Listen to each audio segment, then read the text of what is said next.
Hello tout le monde, je suis ravie de vous retrouver aujourd'hui pour une nouvelle vidéo qui va être mes favoris du moment. Ça fait un petit moment que j'en ai pas fait, mais en fait c'est une vidéo un peu bizarre à chaque fois parce que je vous tourne la vidéo, pendant un moment j'ai plus de favoris et puis d'un coup j'en ai plein à vous présenter, donc je vais commencer tout de suite.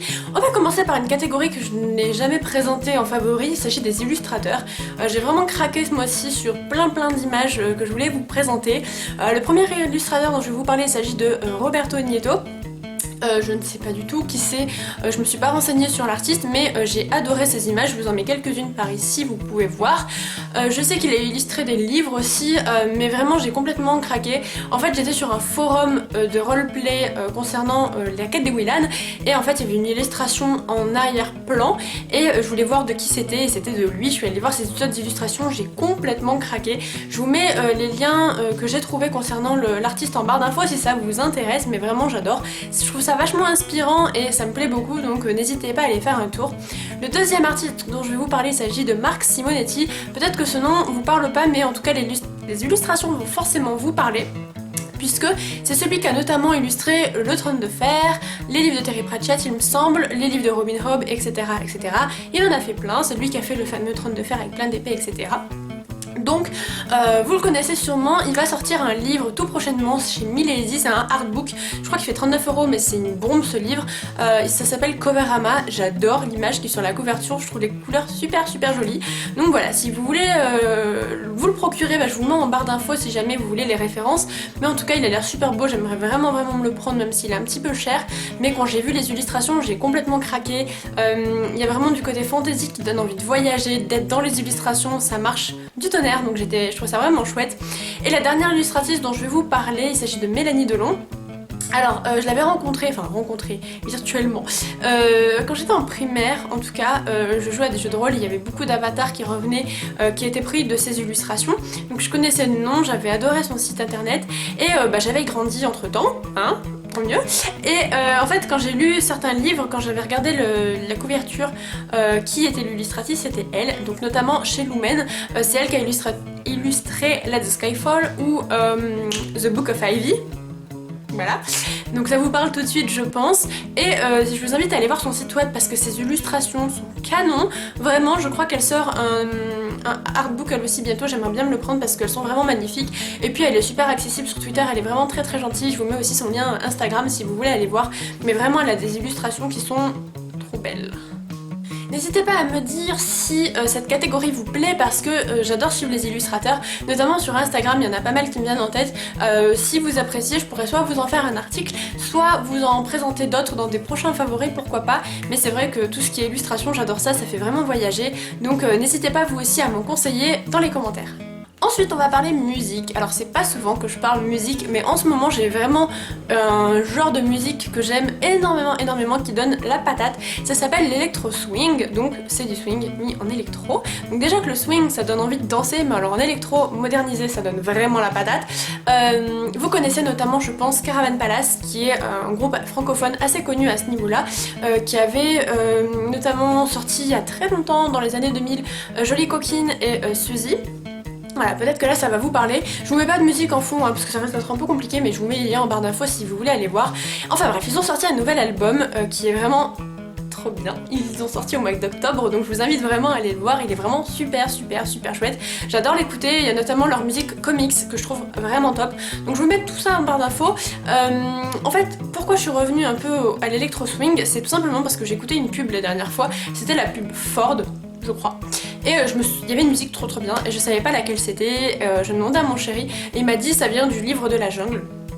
Je suis allée voir et ça s'appelle I Wanna Be Like You et c'est trop bien, ça donne envie de danser, je trouve cette musique vraiment géniale. Je vous la mets aussi en barre d'infos, je la trouve top. Du coup je me suis rendu compte que c'était un peu de l'électro swing je crois, je suis pas sûre de ce que je dis, ou du jazz. Quelque chose comme ça, je suis pas hyper calée niveau musique, enfin bref, et du coup ça m'amène à une troisième musique que je veux absolument vous présenter. Il s'agit de Rum and Coca-Cola de Tim Tim, et vraiment elle est super géniale, elle donne vraiment envie de danser, il y a un côté un peu sensuel que je trouve vraiment génial dans cette musique, donc vraiment allez voir, allez écouter, vous allez me dire ce que vous en pensez. C'est un petit peu bizarre, parfois il y a des sonorités qui sont un peu bizarres, mais je la trouve vraiment trop géniale, donc n'hésitez pas à aller voir et dites-moi si ça vous plaît aussi ou pas. Et je vais vous parler d'une autre musique qui est sortie il y a pas longtemps mais qui a rien à voir cette fois-ci. C'est une musique de Woodkid. Alors Woodkid, c'est un de mes artistes préférés. C'est un artiste lyonnais à la base qui a fait notamment Emile Cole je crois, et qui a fait les clips des plus grandes stars, notamment celui de Rihanna, c'est celui qui me vient en tête. Il a fait pas mal de clips pour ces artistes là, mais c'est aussi un artiste lui-même qui a fait un album absolument génial. Il y a des musiques que j'adore complètement. Si vous avez vu Divergente, c'est lui qui a fait la musique Run Boy Run. Voilà. Il y a aussi Iron que j'adore, qui est une des... c'est avec cette musique que je l'ai découvert. Donc voilà, je vous invite vraiment à aller voir. Et il a sorti une nouvelle musique hier, je crois, enfin, à l'heure où je vous parle c'est hier, c'est-à-dire le 5 novembre. Et elle s'appelle Volcano. C'est une musique complètement instrumentale, elle dure 5 minutes à peu près. Apparemment il l'a écrite il y a 2 ans mais elle est sortie hier sur son site. En fait il faut aller sur son site, vous entrez votre adresse mail et en fait vous pouvez la télécharger gratuitement. C'est génial. Voilà, donc je vous invite vraiment à aller le faire parce qu'elle est topissime, vraiment je l'adore. Elle est un petit peu particulière, je préfère quand même son album, mais voilà, je voulais vous en parler puisque monsieur a dit qu'il arrêtait la musique, à ma plus grande tristesse parce que j'ai pas pu le voir en concert, mais finalement s'il revient avec un tube, peut-être que... pourquoi ? Allez, un dernier truc de musique et après promis j'arrête parce que j'en parle jamais d'habitude. Je suis allée au concert des Imagine Dragons et c'était trop bien. J'y suis allée, en fait j'ai rencontré là-bas, enfin non j'ai pas rencontré, je savais qu'elle devait y aller mais il y avait aussi Audrey du Souffle des Mots, c'était trop cool de la voir. Du coup on a passé le concert ensemble, son chéri et mon chéri et nous deux, et c'était vraiment trop bien. On n'était pas trop loin mais il y avait du monde quand même donc c'était plutôt cool. On était dans la fosse, la salle était pleine, il y avait une ambiance de malade. La première partie, je sais plus le nom mais ils étaient vraiment chouettes aussi, il faudrait que je le retrouve, j'ai pris en photo de toute façon. Mais voilà, j'avais vraiment beaucoup aimé. J'ai du flou dans l'œil, c'est affreux, j'arrive pas à l'enlever, je vois tout flou. Enfin bref, vraiment c'était top. Il y a quelques musiques qu'ils ont pas jouées, j'aurais trop aimé entendre Warrior, qui est une musique qu'ils avaient créée à l'occasion d'un jeu vidéo qui s'appelle League of Legends. Vraiment j'aurais trop aimé qu'ils la jouent mais ça n'a pas été le cas. Bon il y en a quelques-unes qui manquaient mais ils ont joué quand même les plus connues. Je trouve que quand ils ont joué Radioactive c'était vraiment top. Tout le monde chantait, en fait tout le monde la connaissait par cœur évidemment, donc c'était vraiment génial. Beaucoup d'émotions aussi, c'était super top. Dommage que ça a été un peu court, ça a fini à 11h moins le quart à peu près, mais bon, en tout cas c'était super chouette. Donc vraiment, si vous avez l'occasion d'aller les voir en concert, faites-le parce que ils mettent vraiment le feu sur la scène, c'était absolument cool. Voilà, j'arrête de parler musique, j'ai mon petit carnet pour savoir où j'en suis. Je vais vous parler de thé, alors là on va rentrer dans les clichés, c'est top. Oui, je suis devenue un cliché de lectrice et de youtubeuse. Je me suis mise au thé, alors pour plusieurs raisons. Déjà parce que la seule boisson chaude que je raffole, c'est les chocolats chauds. Mais le problème des chocolats chauds le soir, c'est que c'est vachement sucré, le sucre c'est pas hyper bien le soir, etc. Bon, même si je sucre mon thé, ça fait du coup ça me fait rire. Même si je sucre mon thé, je pense pas qu'il soit autant sucré qu'un chocolat chaud. Et pareil, dans le chocolat chaud, il y a vachement de lait, etc. Donc voilà, je voulais boire plus d'eau, moins de lait, moins de sucre, etc. Donc je me suis mise au thé. Le problème, c'est que je suis très difficile en thé et j'ai envie de quelque chose qui a du goût et en même temps qui est bon. Voilà. Et en fait, je sais pas si vous vous souvenez, mais pour l'anniversaire de Mr. Kev avec Treki, on lui avait offert du thé. On lui en avait offert 2.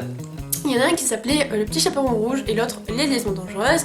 Et quand on est allé chez lui avec Treki à l'occasion du salon du livre de Saint-Etienne, on avait fait un live. Si vous vous souvenez, dans le live, je buvais un thé. Et c'est le thé Les Liaisons Dangereuses. Et ça, c'est mon gros favori du mois, quoi. C'est ce thé.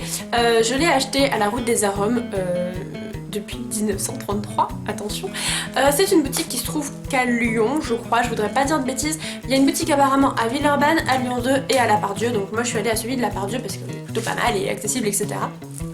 Donc voilà, je sais pas si vous pouvez en trouver ailleurs qu'à Lyon. Je suis allée voir, il n'y a pas de site internet je crois.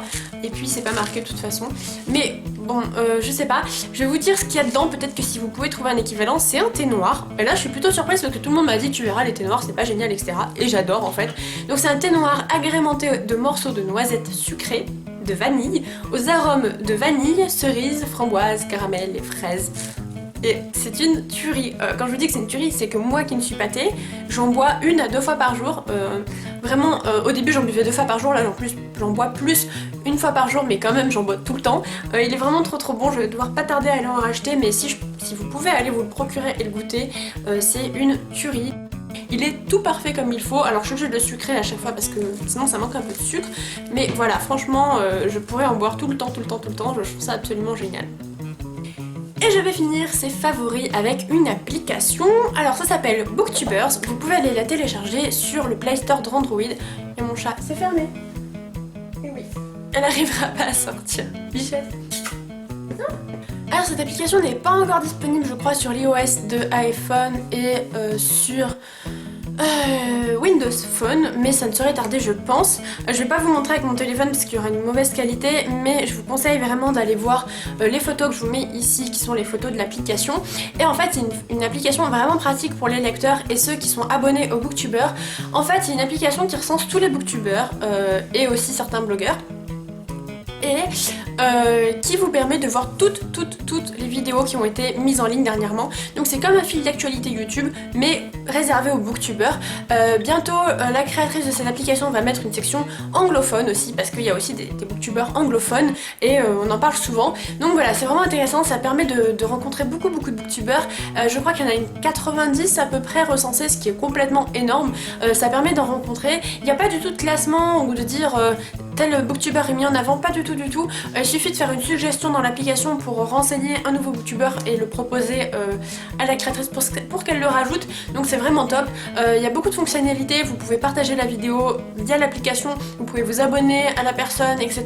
C'est vraiment génial, je vous invite vraiment à la prendre. Elle est toute petite, elle est 3 MO je crois, enfin elle est toute légère il me semble. Voilà, je la trouve géniale, alors je vous en parle parce que j'aimerais bien que voilà, plus de monde la connaisse et qu'elle tourne un peu parce que c'est vraiment une initiative super sympa, l'application est gratuite donc ça aussi c'est une très bonne chose.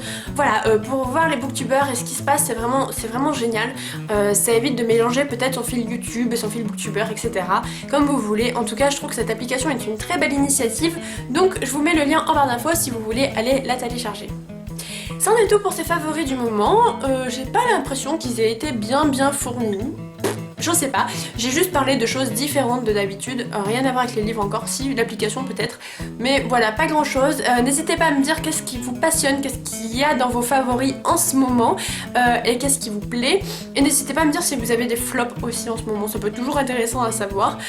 Voilà, n'hésitez pas à me dire tout ça. Moi je vous laisse et je vous retrouve très vite dans une prochaine vidéo. Bye!